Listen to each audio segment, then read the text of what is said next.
ہم ایک ہی بس میں روز کالج جاتے تھے۔ میں ایک امیر باپ کی بیٹی تھی۔ مجھے ایک لڑکا پسند آ گیا جو ہمارے ساتھ ہی کالج جاتا تھا۔ میں روز اس کو دیکھتی، لیکن وہ کسی اور سیٹ پر بیٹھتا اور میں کسی اور سیٹ پر بیٹھتی تھی۔ میرا بڑا دل کرتا کہ روز اس کے پاس جاؤں، اس سے باتیں کروں، لیکن اس کے ساتھ والی سیٹ میں کوئی نہ کوئی بیٹھا ہوتا تھا۔ ایک دن جب میں بس پر سوار ہوئی تو وہ پہلے سے اس کے ساتھ والی سیٹ خالی تھی، وہ پہلے بیٹھتا تھا۔ میں جلدی سے اس کے پاس جا کر بیٹھ گئی۔ اب میں بات کرنے کے بہانے ڈھونڈ رہی تھی، وہ چپ سا بیٹھا ہوا تھا۔ میں جلدی سے بولی، کیا آپ کا نام کیا ہے؟ کہتا میرا نام محسن ہے۔ اس کے نام پوچھنے پر بھی میں نے اپنا نام بتا دیا۔ میں نے کہا میرا نام اقرا ہے۔ کیا آپ اسی کالج میں جاتے ہیں؟ حالانکہ یہ بات پوچھنی نہیں چاہیے تھی، کیونکہ مجھے پتا تھا یہ ایک ہی کالج کی بس ہے اور اس میں اسی کالج کے ایک ہی کالج کے بچے بیٹھتے تھے۔ اس نے کہا جی ہاں جی، میں بھی اسی کالج میں جاتا ہوں۔ ساتھ بھی وہ ہنس پڑا کہ کیا آپ کو نہیں پتا اس کالج کے بچے ہی اس بس میں جاتے ہیں؟ تو میں نے بھی شرمندگی سے بس سر ہلا دیا۔ اب ہم بس چپ سے بیٹھے رہے۔ میں نے کہا آپ اسی سیٹ پر بیٹھتے ہیں روز؟ کہتا جی میں اسی سیٹ پر بیٹھتا ہوں۔ تو میں نے کہا پھر میرے ساتھ والی سیٹ آپ میرے لیے رکھ لیا کریں۔ کہتا ٹھیک ہے، میں رکھ لوں گا۔ اگلے دن اس نے میرے لیے سیٹ رکھی ہوئی تھی۔ میں جلدی سے بس پر سوار ہوئی اور اس کے ساتھ جا کر بیٹھ گئی، اور میں نے کہا تھینک یو آپ کا۔ وہ میری طرف دیکھ کر مسکرایا، اس کی اسمائل بہت پیاری تھی۔ اور میں اب پھر باتیں کے بہانے ڈھونڈ رہی تھی، سوچ رہی تھی کیا بات کروں اس سے۔ پھر ادھر ادھر کی باتیں کرنی شروع کر دی۔ کبھی کوئی باہر میں کوئی چیز نظر آتی تو پھر میں نے اسے کہا کہ پلیز آپ مجھے کھڑکی والی سائڈ پر بٹھا دیں۔ کہتا ٹھیک ہے۔ وہ سائڈ پر ہو گیا اور میں کھڑکی والی سائڈ میں بیٹھ گئی۔ وہ بہت اچھا انسان تھا، مجھ سے باتیں کرتے، میں اس سے بہت ساری باتیں کرتی، وہ بس ایک دو بات کا جواب دیتا اور بس میری باتیں بڑی غور سے سنتا تھا۔ ہم روز ایک ہی سیٹ پر بیٹھ کر جاتے۔ اب ہم بہت زیادہ فری ہو چکے تھے۔ ایک دن میں نے اس سے کہا چلو ہم کہیں سیل کرنے چلتے ہیں، چھٹی کے بعد ہم بس پر نہیں کہیں گھومنے چلیں گے۔ کہتا ٹھیک ہے۔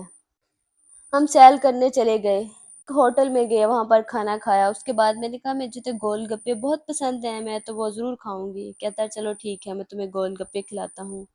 ہم نے گول گپے کھائے، ایک پارک میں گئے، وہاں پر جھولے لیے، بہت مزہ کیا۔ کہتا اگر تمہیں لیٹ ہو رہی ہے تو چلے، لیکن میں تو بڑی آزاد خیال تھی۔ میں نے کہا نہیں میں نہیں جاؤں گی، ابھی ہم اور سیر کرتے ہیں اور گھومتے پھرتے ہیں۔ اب شام ہونے کو آئی تو اس نے کہا نہیں اچھا نہیں لگتا، تمہاری امی ابو پریشان ہو رہیں گے، چلو ہم گھر چلتے ہیں۔ وہ زبردستی مجھے گھر لے آیا۔ میرا ذرا بھی دل نہیں تھا گھر آنے کو، لیکن آنا تو تھا۔ ہم روز ہی بہت سی باتیں راستے سے میں کرتے آتے جاتے۔ ایک دن میں نے پھر اس سے کہا کہ ہم چلیں پھر باہر کہیں گھومنے۔ کہتا نہیں آج مجھے گھر واپس جلدی جانا ہے۔ میں نے کہا کیوں؟ کہتا نہیں میرے ابو کی طبیعت خراب ہے۔ میں نے کہا ٹھیک ہے۔ اگلے دن وہ کالج نہ آیا۔ میں نے سمجھی شاید اس کے ابو کی طبیعت خراب تھی، لیکن 3-4 دن نہ کالج جانے پر میری دوست نے اور میں نے اس کے گھر کا پتہ لگا لیا اور ہم کے گھر چلے گئے۔ جا کر دیکھا تو ان کے ابو کا انتقال ہو چکا تھا، وہ اس وجہ سے کالج نہیں آ رہا تھا۔ پہلے تو اس کے گھر والے ہمیں دیکھ کر حیران رہ گئے، پھر ہم نے کہا کہ ہم محسن کے ساتھ ایک ہی کلاس میں پڑھتے ہیں، اس لیے ہمیں پتہ چلا کہ اس کے ابو کی فوتگی کا، تو ہم تعزیت کے لیے آئے ہیں۔ تو اس کی امی نے ہمارا بہت اچھا سا استقبال کیا، بہت اچھی مہمان نوازی کی۔ اور پھر محسن تو باہر بیٹھا ہوا تھا آدمیوں میں، تو اس کی امی محسن کو بلا لائی۔ محسن نے کہا آپ لوگوں نے کس سے پتہ کیا کہ میرے ابو کی یہ کیسے ہمارے گھر میں آئے ہو؟ تو میں نے کہا تم تو اتنے دن لاپتہ رہے، تم نے تو بتانا ضروری نہیں سمجھا، اس لیے ہم تمہارے گھر چلے آئے۔ کہتا بس اپنی ہوش نہیں رہا تو کیا کسی کو بتانا تھا۔ اب ہم اٹھنے والے تھے تو اس کی امی نے کہا نہیں بیٹا کھانا کھا کر جانا، ایسے نہیں جائیں گے۔ ہم نے کہا نہیں آنٹی کوئی بات نہیں، ہم چلتے ہیں۔ نے کہا نہیں بیٹا، آپ پہلی بار ہمارے گھر آئے ہو، ایسا نہیں ہے، کھانا کھا کر جاؤ گے۔ ہم نے کھانا کھایا اور گھر واپس آ گئے۔ اب ایک ماہ کو اوپر ہو چکا تھا، محسن کالج نہیں آ رہا تھا۔ میں نے اس سے ایک دوست سے اس کا پتہ پوچھا، کہ محسن کالج کیوں نہیں آ رہا۔ اس نے کہا کہ وہ اب کالج نہیں آئے گا، اس نے اپنے ابو کی دکان سنبھالنی ہے، کیونکہ اس کے بعد گھر میں صرف آدمی محسن ہی ہے، کیونکہ محسن ایک بھائی اور 4 بہنیں تھیں محسن کی، جو چاروں ہی محسن سے بڑی تھی۔ تو میں نے اس سے کہا کہ کیا تم محسن کا نمبر مجھے دے سکتے ہو؟ اس نے مجھے محسن کا نمبر دے دیا۔ میرے پاس اپنا فون تو نہیں تھا، ہمارے گھر میں ایک فون تھا، لیکن جب میں گھر جاتی تو اس فون پر میرا ہی قبضہ ہوا کرتا تھا۔ میں نے محسن کو کال کی، پہلے تو اس نے پوچھا کون ہو تم؟ تو میں نے کہا کیا تم مجھے بھول گئے ہو، میں اقرا ہوں۔ کہتا اقرا تم بھولنے والی نہیں ہو، اتنی پیاری باتیں کرنے والی کسی کو بھول سکتی ہو؟ تو پھر وہ مجھ سے باتیں کرنے لگ گیا کہ میں نے کہا تم کالج کیوں نہیں آ رہے ہو؟ اس نے بتایا کہ میرے ابو کے بعد اب مجھے ہی گھر چلانا ہے اور ان کی دکان سنبھالنی ہے، اب میں کالج نہیں آؤں گا، میں اپنے ابو کی دکان سنبھال لوں گا، کیونکہ میری باجییں جو میری بہنیں ہیں وہ مجھ سے بڑی ہیں، اب ان کی شادیاں بھی تو کرنی ہیں۔ شاید وہ مجھے سمجھا رہا تھا کہ میں پیچھے ہٹ جاؤں، لیکن پیچھے ہٹنا ناممکن تھا۔ میں تو پہلے دن سے ہی دل ہار بیٹھی تھی۔ اب میں روز ہی محسن کو کال کرتی اور اس سے رات باتیں کرتی۔ اب میں نے اس سے کہا تم مجھ سے ملنے آؤ۔ کہتا کیسے ملو گی، میں تو دن پر کالج میں بھی نہیں آ سکتا، میں دکان پر ہوتا ہوں، کیسے ملو گی؟ میں نے کہا تم رات کو آ جانا، جب سب گھر والے سو جائیں گے تو میں تمہیں اپنے کمرے میں لے آؤں گی۔ اسے لگا شاید میں مذاق کر رہی ہوں۔ کہتا ایسے کیسے لے جاؤ گی اپنے کمرے میں؟ میں نے کہا محسن میں سچ میں کہہ رہی ہوں، تم آ جانا۔ میرے بار بار اصرار کرنے پر وہ آ ہی گیا۔ ایک دن اس نے باہر آ کر کال کی اور میں نے جب سب لوگ سو گئے تھے، میں نے گھر کی سبھی لائٹیں بند کر دی اور محسن کو اپنے کمرے میں لے آئی۔ جب محسن کمرے میں آیا تو وہ گھر کو ہی دیکھ رہا تھا، تو میں نے اس کے گلے لگ گئی اور محسن حیران سا ہو کر دیکھ رہا تھا، کیونکہ میں تو اس کی محبت میں ترسی ہوئی تھی۔ اس نے مجھے پیچھے ہٹایا اور کہتا واہ یار تمہارا گھر تو بہت پیارا ہے۔ میں نے کہا تم گھر کی بات کر رہی ہو، تم کم پیارے ہو۔ اس نے ویسے ہی ادھر ادھر کی باتیں شروع کر دی۔ میں اسے بازو سے پکڑ کر اپنے بیڈ پر لے آئی اور وہاں پر بیٹھ کے ہم بہت ساری باتیں کرتے رہے، رات گئے۔ جب وہ اٹھتا تو میں جانے نہ دیتی۔ کہتا اب مرواؤ گی کیا؟ اگر تمہاری امی اٹھ گئی تو پھر؟ میں نے کہا نہیں اٹھتی۔ ایسے ہی گزرتا گئے۔ کچھ دن بعد پھر میں نے بار بار اس کو تنگ کیا۔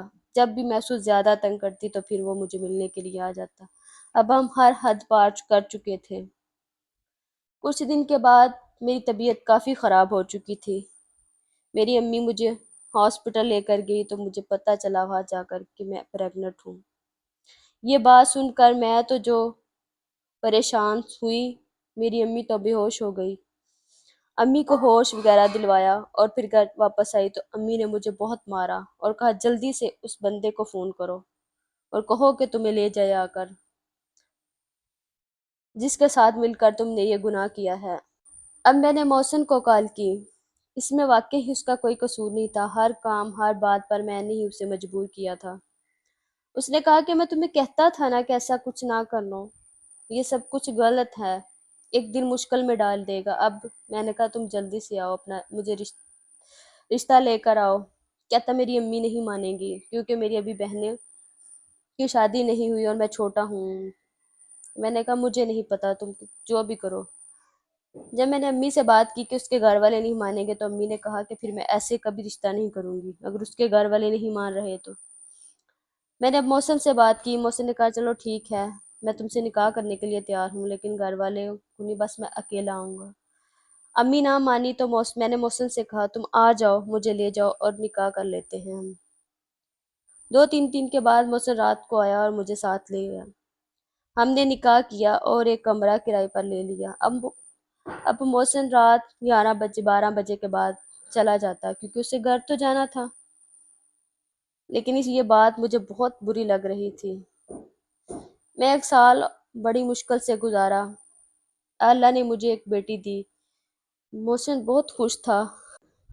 وہ اپنی بیٹی سے بہت پیار کرتا تھا اور مجھے بھی خوش رکھا تھا اس نے۔ میری ہر ضرورت پوری کر رہا تھا۔ اس کو دکان کا سارا حساب اس کی امی کو دینا ہوتا تھا۔ جو خرچہ وغیرہ ملتا یا کچھ بھی کرتا وہ بیچارہ سب کچھ لا کر مجھے دے دیتا، لیکن میں پھر بھی خوش نہیں تھی۔ میں کھلے پیسے اڑانے کی عادی تھی۔ اب مجھے یہ بات ذرا بھی ہضم نہیں ہو رہی تھی۔ میں اس کو کہتی کہ تم اب سارے پیسے امی کو کیوں دیتے ہو؟ کہتا کہ امی کو پہلے سے ہی یہ سب کچھ پتہ ہے کہ دکان کے حساب کتاب کا، میں نہیں ایسا کر سکتا، مجھ پر بہت زیادہ ذمہ داریاں ہیں۔ لیکن میں یہ بات ماننے کو تیار نہیں تھی۔ میں نے لڑنا شروع کر دیا۔ اب پہلے پہلے تو وہ مجھے سمجھاتا پیار سے، اب اسے بھی کبھی کبھار غصہ آ جاتا، کبھی کبھار بولتا، لیکن پھر بھی وہ اتنا نہیں جتنا میں بولتی۔ کچھ دن کے بعد میں نے اتنا لڑنا شروع کر دیا کہ اب وہ تنگ آ چکا تھا، غصے سے اٹھ کر چلا جاتا، لیکن مجھے اور بھی غصہ آتا اس بات پر۔ کچھ عرصہ گزر چکا تھا ایسے ہی ہمارے لڑتے جھگڑتے کہ اللہ نے پھر مجھے ایک بیٹا عطا کیا۔ اب میں نے ایک دن ایسا ہوا کہ میں اس سے بہت زیادہ لڑی۔ وہ غصے سے چلا گیا۔ 2 دن بعد آیا تو لیکن مجھے اور بھی غصہ آیا۔ میں 2 دن بات نہ کی اس سے، پھر اس نے مجھے منا لیا۔ وہ مجھ سے بہت محبت کرتا تھا۔ اب اس کی بہن کی شادی تھی۔ وہ 4-5 دن نہ آ سکا کیونکہ اس پر سبھی ذمہ داری اسی کے پر تھی۔ پر مجھے جو بات یہ بری لگ رہی تھی مجھ سے برداشت نہیں ہوتا تھا۔ جب 5-6 دن بعد گھر آیا تو میں نے اس سے آتے ہی لڑنا شروع کر دیا۔ پہلے تو برتن وغیرہ چیزیں اٹھا کر تو مارتی تھی غصے سے، لیکن آج میں نے بچوں کو بھی بہت زیادہ مارا غصے میں۔ اس نے مجھے بہت روکا لیکن میں نہیں رکی۔ جب نہیں رکی تو اس نے ایک تھپڑ میرے منہ پر مار دیا۔ اس تھپڑ کا غصہ مجھے اتنا آیا کہ میں نے اپنا سامان پیک کیا اور گھر سے نکل آئی۔ وہ باہر چلا گیا تھا اور میں بچے بھی گھر پر ہی چھوڑ آئی۔ پہلے اپنی دوست کے گھر آئی، اسے بتایا، اس نے کہا تم نے غلط کیا ہے، وہ اتنا اچھا انسان ہے، تم کیوں ایسے کرتی ہو؟ تم ایک ذہنی مریضہ بن چکی ہو۔ مجھے اس کی بات پر بھی بہت غصہ آیا۔ میں اپنی امی کے گھر آ گئی۔ پہلے تو امی نے مجھے گھر میں رکھنے کے لیے راضی نہیں تھی، بہت غصہ تھی۔ پھر میں نے معافی وغیرہ مانگی اور امی کو جھوٹ سچ بتایا کہ مجھے محسن بہت تنگ کرتا ہے، ایسے ایسے وہ مجھے مارتا ہے، لیکن امی کو پھر ماں تھی، اس کا دل ہلا، اس نے گھر رکھ لیا۔ کہتے ٹھیک ہے اب تم کہیں نہیں جاؤ گی۔ دوسرے دن محسن بچوں کو لے کر آ گیا۔ اس نے کہا کہ میں تم سے معافی مانگتا ہوں، چلو گھر چلتے ہیں۔ لیکن میں نے اس سے بہت ساری باتیں سنائی اور میری امی نے بھی اس کی بہت بے عزتی کی۔ وہ بیچارہ چپ کر بیٹھا تھا، لیکن مجھے پھر غصہ آ رہا تھا کہ تم اپنے بچوں کو لے جاؤ اور مجھے اسی وقت طلاق دو، مجھے طلاق ہی لینی ہے۔ میری امی نے بھی کہا تم میرے گھر سے نکل جاؤ، کیونکہ میں نے باتیں ہی ایسی بتائی تھیں کہ امی کو غصہ تو آنا ہی تھا۔ امی نے کہا ابھی اسی وقت میرے گھر سے نکل جاؤ ورنہ میں دھکے دے کر باہر نکال دوں گا، اور اپنے بچے بھی ساتھ لے جاؤ۔ وہ بچوں کو لے کر بیچارہ چلا گیا۔ کچھ دن بعد مجھے اس نے طلاق بھیج دی۔ اب میری امی نے میری شادی اور جگہ کر دی اور مجھے ایک ایسا انسان ملا ہے کہ مجھے اپنی غلطیوں کا احساس ہو چکا ہے۔ پہلے میں ذہنی مریضہ بن چکی تھی، اب مجھے ایک ذہنی مریضہ شوہر مل گیا ہے۔ وہ مجھے روز مارتا، باتیں سناتا، تانے مارتا ہے کہ تم پہلے شادی شدہ تھی، پتہ نہیں تم نے کیا کیا، اور ہر روز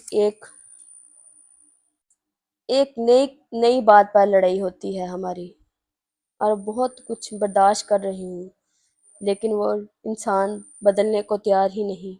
جیسے میں نے محسن کو بہت تنگ کیا تھا، اب وہ مجھے تنگ کر رہا ہے۔ اب میں امی کو بتاتی ہوں تو کہتی بیٹا اب تمہاری قسمت، اب میں کیا کر سکتی ہوں۔ روز روتی ہوں اور محسن کو یاد کرتی ہوں اور اپنے بچوں کو بھی یاد کرتی ہوں۔ اس دن کے بعد میں نے کبھی بھی ان لوگوں کی شکل نہیں دیکھی۔ اب ترس رہی ہوں اپنے بچوں کو اور محسن کی شکل کو دیکھنے کو۔ جب محبت ملے تو اس کی قدر ضرور کیا کریں۔ ہر انسان اچھا نہیں ہوتا۔